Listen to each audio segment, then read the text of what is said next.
Hello बच्चों, क्या हाल चाल। सब बढ़िया ना। आई होप कि आप अच्छे होंगे। और थोड़ा मैं देर आया हूं फिर भी आपके लिए दुरुस्त आया हूं बच्चों। जैसा कि आप लोगों ने डोज 6 तक कवर कर लिए होंगे और डोज 6 तक कवर करने के बाद आप लोग नए डोज की ओर आए होंगे। आखिर ये डोज क्या चीज़ का चल रहा है? तो जो भी नए छात्र या छात्रा आए होंगे या फिर मेरे प्यारे दोस्तों, तो आप लोग को इस चैनल पे, विजय वाला यूट्यूब चैनल पे आप सभी का स्वागत है।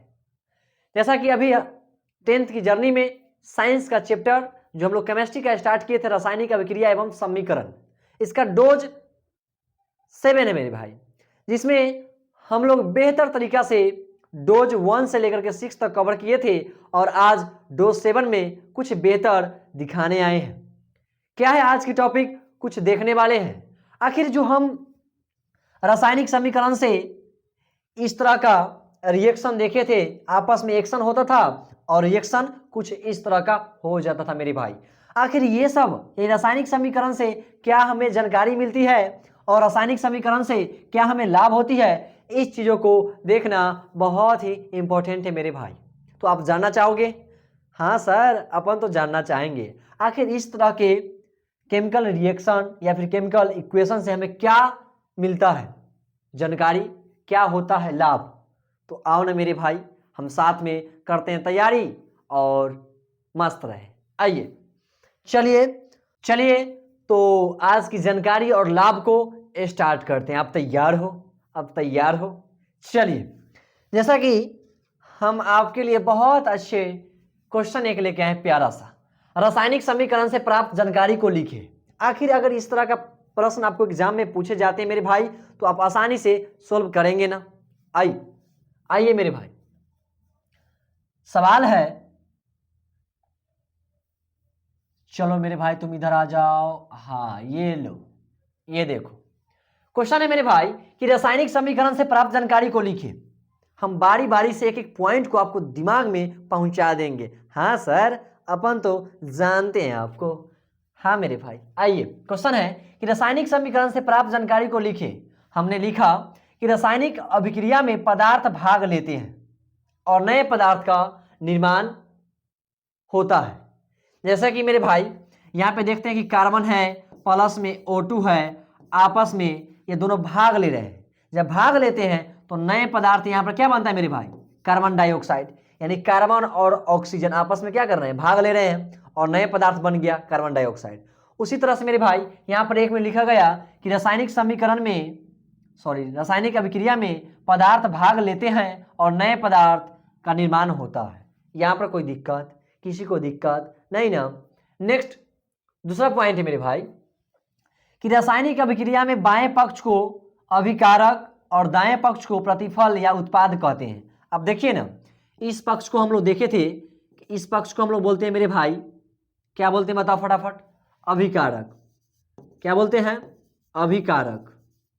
हाँ सर, अपन तो यहां तक जानता है।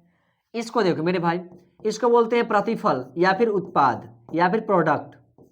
हाँ सर, हम तो जानते हैं, जो भाग लेगा उसे हम रिएक्टेंट बोलते हैं यानी अभिकारक, और जो नए पदार्थ बनते हैं उसे हम बोलते हैं प्रतिफल यानी प्रोडक्ट। राइट ना? हाँ सर, यहां तक किसी को कोई दिक्कत नहीं ना? एग्जाम्पल से समझिए, जैसे में H2 प्लस में Cl2, ये हो गया अभिकारक और ये बना हुआ हो गया प्रतिफल। एग्जाम्पल मेरे भाई लिखने का, मार्क्स पूरा पूरा मिलेगा।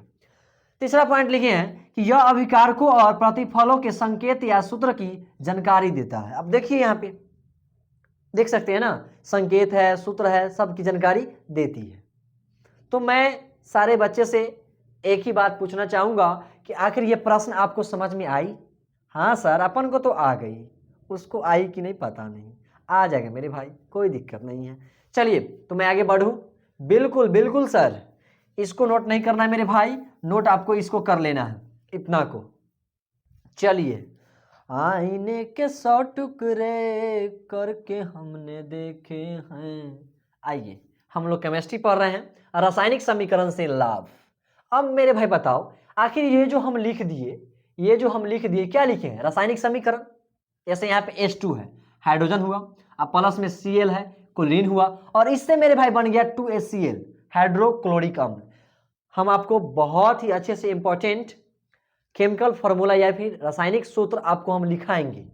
जैसे कि अभी हम बोल दिए 2HCl को क्या बोले, हाइड्रोक्लोरिक अम्ल। उसी तरह से मेरे भाई आपको भी लिखा देंगे, आपको भी याद रहेगा, तो दिक्कत नहीं होगा। चलिए, क्वेश्चन है कि रासायनिक समीकरण से लाभ। अब मेरे भाई इस चीज को लिखने समय लाभ क्या है, इस चीज को जानना है। हाँ सर, आइए, तो मैंने पहला पॉइंट में लिखा है कि रासायनिक अभिक्रियाओं को रासायनिक समीकरण के रूप में निश्चित किया जाता है। रासायनिक अभिक्रियाओं को रासायनिक समीकरण के रूप में निरूपित किया जाता है। जैसे मान लीजिए कि यहां पर देख रहे हैं कि जो भी लोग भाग ले रहे हैं, इसको रासायनिक अभिक्रिया के जरिए ही हम रासायनिक समीकरण के रूप में दिखाते हैं, दर्शाते हैं। हाँ सर, अपन तो इस पॉइंट को समझ गया ना मेरे भाई, बिल्कुल। दूसरा पॉइंट है, इससे समय और जगह दोनों की बचत होती है। हाँ मेरे भाई, अब तुम देखो इतना ही जगह में काम हो गया, कोई दिक्कत नहीं ना, दोनों चीज की बचत होती है। नेक्स्ट पॉइंट है मेरे भाई, रासायनिक समीकरण के प्रयोग से ही रासायनिक सूत्र यानी केमिकल फार्मूला का पता चलता है। जैसे देखिए यहाँ पे कार्बन और प्लस में O2 आपस में कर रहे हैं एक्शन, आज जब रिएक्शन हुआ तब बन गया CO2 कार्बन डाइऑक्साइड। तो आपस में इन्हीं से मिलने से तब बना रासायनिक समीकरण, ठीक है। तो केमिकल फार्मूला इसी से बनता है, कोई दिक्कत नहीं ना। अब नेक्स्ट पॉइंट है कि विश्व स्तर पर सभी को समझने में आसानी होती है। जैसे मान लीजिए कहीं भी आप जाते हैं तो इस तरह से ही आपको दर्शाया जाएगा, विश्व स्तर पर समझने में आसानी होती है, कोई दिक्कत नहीं ना। अभी नया नया टॉपिक है, आपको थोड़ा दिक्कत होगा क्योंकि पहली बार का मिलना भी, हाँ सर रहने दीजिए, पहली बार मिले हैं, थोड़ा धीरे धीरे एडजस्ट हो जाएगा। हाँ सर, ये लाइन तो हम जानते हैं। चलिए, तो यहाँ तक किसी को कोई दिक्कत नहीं ना। तो फिर नेक्स्ट डोज में हम लोग लेके आते हैं रासायनिक समीकरण को अधिक उपयोगी बनाना, ठीक है। तो नेक्स्ट टॉपिक का इंतजार करें, नेक्स्ट डोज का इंतजार करें। तब तक के लिए कैसा लगा वीडियो कमेंट करके बताइएगा।